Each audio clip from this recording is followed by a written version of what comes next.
Hello everyone, my name is C. Ankit Agarwal and you are watching me on your YouTube channel TechG. Today, my topic is on a much awaited clarification which is issued by GST department for differences in ITC available between GSTR 3B and GSTR 2A for financial year 2017-18 and 2018-19.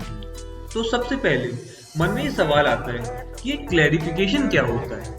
तो सुनिए, clarification is nothing but an explanation given by the department when there is a difference in understanding law between assessee and the department. आप तो जानते ही हैं, department की सुनने की आदत तो होती नहीं है।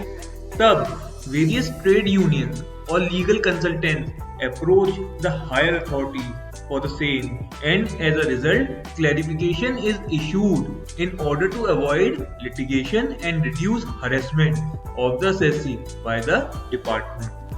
Thank God. तो आगे बढ़ते हुए इस क्लैरिफिकेशन को डिटेल में डिस्कस करते हैं, क्योंकि हर जीएसटी रजिस्टर्ड पर्सन को इसके बारे में पता होना चाहिए ताकि आप अपना केस फ्लुएंटली करवा पाएं। तो देखते रहिए मेरा ये वीडियो और हाँ, सब्सक्राइब और बेल आइकन दबाना ना भूलें।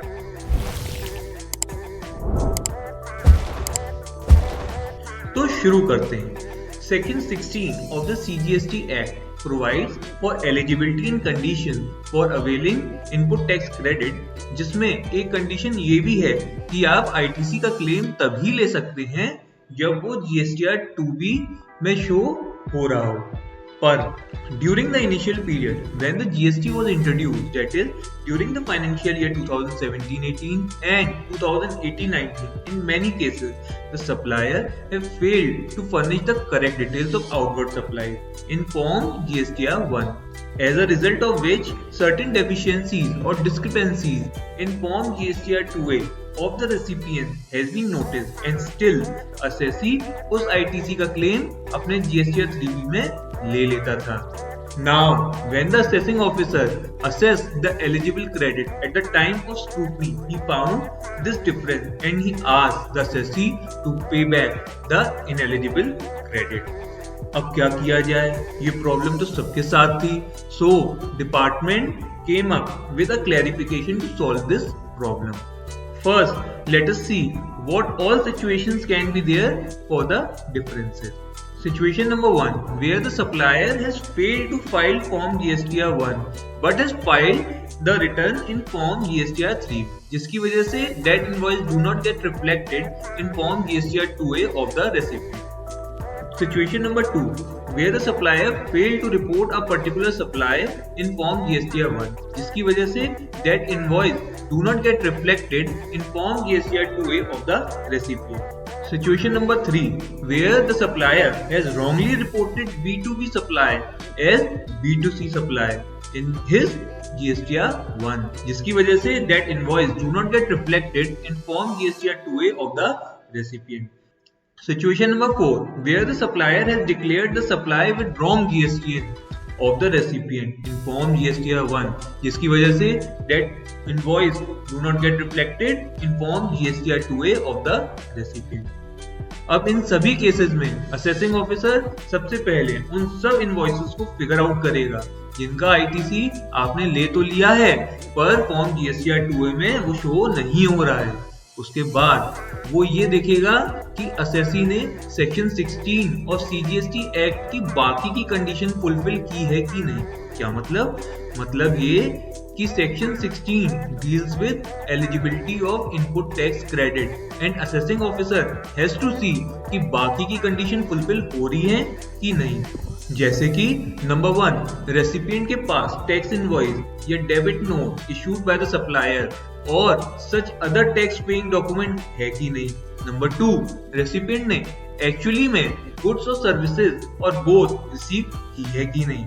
नंबर 3, रेसिपिएंट ने रिस्पेक्टिव परचेज का पेमेंट किया है कि नहीं। इसके अलावा AO विल आल्सो चेक कि कहीं respective ITC in eligible category की तो नहीं है जो सेक्शन 17 और 18 से कवर होती हो, या ITC with in time limit claim की है कि नहीं की है। और तो और वो ये भी चेक करेगा कि सेलर ऑफ गुड्स ने उस सेल से रिलेटेड टैक्स पे किया है कि नहीं। नाउ अगर आप इन सभी बाधाओं को पार कर जाते हैं तो दो कंडीशंस अराइज होंगी, दैट इज जीएसटीआर 3B और जीएसटीआर 2A का डिफरेंस 5 लाख से कम का है या ज्यादा का है, और अगर डिफरेंस 5 लाख से ज्यादा का है तो रजिस्टर्ड पर्सन को सर्टिफिकेट फ्रॉम चार्टर्ड अकाउंटेंट या ICWA से लेना पड़ेगा, और अगर डिफरेंस 5 लाख से कम का है तो registered person have to get a certificate और a declaration from the concern supplier stating that हाँ उसने ये माल बेचा है और उसने इससे रिलेटेड टैक्स भी पे किया है। ये था पूरा procedure for claiming the ITC for financial year 2017-18 and 18-19 in case it is not visible in GSTR 2A। अब कुछ छुटपुट बातें भी कर लेते हैं। In case of fourth situation that is the supplier ने गलती से रॉन्ग GSTN नंबर भर दिया है तो प्रॉपर ऑफिसर ITC अलाउ करते वक्त shall intimate the concerned jurisdictional officer of the registered person whose GST number has been wrongly inserted that ITC on those transactions is required to be disallowed if such person has claimed that ITC। ये clarification ये भी कहता है कि ये सिर्फ specific cases पे ही लगेगा, सो दैट अगर आपने कोई बोनाफाइड एरर की है तभी आपको इससे रिलीफ मिले। फर्दर ये क्लैरिफिकेशन ये भी कहता है कि ये इंस्ट्रक्शन तभी अप्लाई होंगे जब कोई ongoing proceeding in the form of scrutiny, audit या इन्वेस्टिगेशन चल रही हो, यानी कि अगर आपका केस डिसाइड हो गया है तो आपको इसका कोई बेनिफिट नहीं मिलेगा, और हाँ अगर आपकी अपील स्टिल पेंडिंग है तो भी आप इस क्लैरिफिकेशन का फायदा ले सकते हैं। तो मैं उम्मीद करता हूं आपको मेरा ये वीडियो पसंद आया होगा। आपको मेरा ये वीडियो कैसा लगा? आपके मन में कोई क्वेरी है तो मुझे कमेंट करके जरूर बताएं, और हाँ सब्सक्राइब और बेल आइकन दबाना ना भूलें।